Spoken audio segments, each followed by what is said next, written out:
Hello and welcome to the Engine 25 Production YouTube channel. This is hopefully the first of many video movie reviews that we're going to be doing here to coincide with the text reviews on our website. For our first one, I'm going to be talking about Star Wars The Last Jedi, written and directed by Rian Johnson. The Last Jedi is, of course, a follow-up to The Force Awakens, which was a follow-up to the original Star Wars trilogy released in 1977 to 1983. I am a huge Star Wars fan since I first watched it when I was a kid.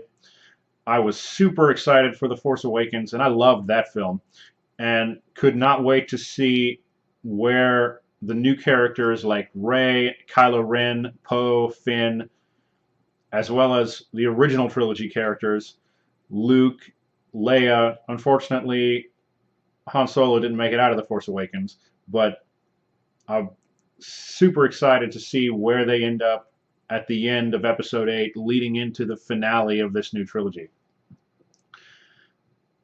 Daisy Ridley, the star of Force Awakens, she plays Rey. She shows a lot more range here, in my opinion. She has a lot more emotional material to work with, but I do think that she has matured as a performer quite a bit, even in just a couple of years. Adam Driver also steps his game up big time, and I loved Kylo Ren in the first movie. He was a conflicted and angry boy, and that was it was surprising. It was different, but not too unlike anything we had seen before, kind of emulating Anakin Skywalker from the prequels, and I liked that about it. It's good. And in The Last Jedi, we've taken the next step. He, of course, stabbed his father, Han Solo, to death in The Force Awakens, and that is weighing heavily on him. And there's a lot of conflict in Kylo that I didn't expect. Like, I figured he would be more definitively on the dark side of things after what he did to Han, but he's conflicted and he's hesitant and he's still not certain of his place in the galaxy yet, and I think Adam Driver does a really great job. Other returning cast members, John Boyega was awesome in the first movie, and he's just as good here. He has more emotional material to deal with, and he does a great job. Poe also improved.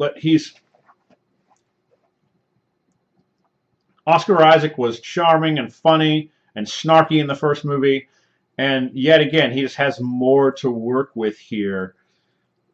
And he bounces off of a new character, Admiral Holdo, that has a small but important role in the movie. I really liked Admiral Holdo because she's this stern, intelligent military leader, but it plays against her visual type. She has this long purple dress and this purple hair, and it's refreshing to see such, like, she has a wonderfully feminine strength about her, if that makes any sense. It's on first appearance, she's different than the way she looks, and I loved that. She's, of course, played by Laura Dern of Jurassic Park fame. I'm a big fan of Jurassic Park, was thrilled when I found out she was going to be in this movie.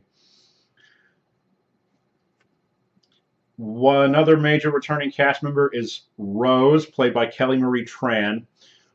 I liked Rose. She's smart and she's witty, and she's charming. She's got a lot of things going on in her head. We don't need a super detailed backstory from every character, but there's enough there to know that she may not have had such an easy life, and I really liked her character. Unfortunately, a lot of her scenes early in the movie kind of bog it down, and that bummed me out. She goes on this mission with Finn and to this casino planet called Canto Bight, and it offers a lot of interesting thematic material, so I'm a little conflicted about it, but it's more relevant to the whole story of Star Wars than it is to this movie in particular. There's some commentary about good and evil and black and whether it's black and white or not, and some interesting things about war. And I liked the idea of it. I think it slowed things down a bit here in a movie that is kind of long. It's the longest Star Wars movie so far. Moving on to the original cast members, Mark Hamill knocks it out of the park here. This is definitely his best performance as Luke Skywalker. I'm going to say it is his best performance of his career. He's older and he's kind of bitter, but he's conflicted too. He's had a complicated life since we left him 30 years ago, and it hasn't all been easy, and he's in a surprising place when we find him, and it really worked for me. It's tragic, but Luke has a journey in this movie that is extremely important, and I was blown away by Mark Hamill. Carrie Fisher also does a great job. She has a lot more to do in this movie than she did in The Force Awakens. It's really sad to know that it's her last performance. She, of course, died late 2016, and that the movie's dedicated to her if you stick around a few minutes during the credits, and I think it's a great send-off for Carrie Fisher. The movie is absolutely beautiful. There's a lot of interesting things in the production design, particularly the use of red, like on this logo, except in the casino scenes, which I already said kind of felt out of place anyway, but there's production design is fantastic. A lot of new interesting creatures, some cool vehicles, and the cinematography in this movie is a head and shoulders above any other Star Wars movie. They haven't really been known for their cinematography. It's usually a production design thing with Star Wars, and the production design here is immaculate, of course, but they play with light, and there's a lot of really impressive visuals in this movie that are absolutely fantastic, including one where I don't think quite works. There's a really important moment between two major characters. Everything leading up to this thing is awesome, and then even this 30 seconds of the movie, and it's 30 seconds, so it's probably a quibble, but it's 30 seconds that I think break a lot of rules of the universe. And even though it's gorgeous, I don't think it quite works here, and there were other ways to show basically the same thing. Now, as far as the risks, that's a risk, and that's the one risk I don't think works. Rian Johnson takes a lot of risks here, especially in the last third of the movie. The finale has some interesting and different things in it. The movie as a whole is very different than any Star Wars movie, and because of that, I think it really works. I wanted to see something new. I got something new, and I think I'm blown away.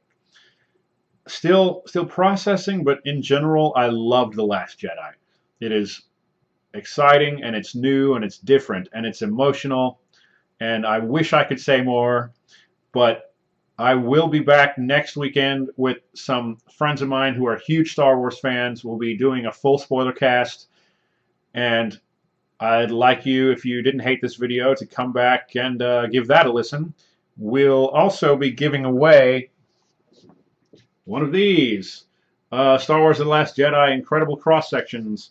So if you come back next week, check that video out and find out how to enter to win a free book. Otherwise, thanks a lot for watching. Can't wait to keep doing these videos, and If you wouldn't mind giving me a thumbs up, liking my Facebook page at facebook.com/engine25production, checking me out at engine25production.com to see some of my written reviews, and otherwise, may the force be with you. Have a great night, guys.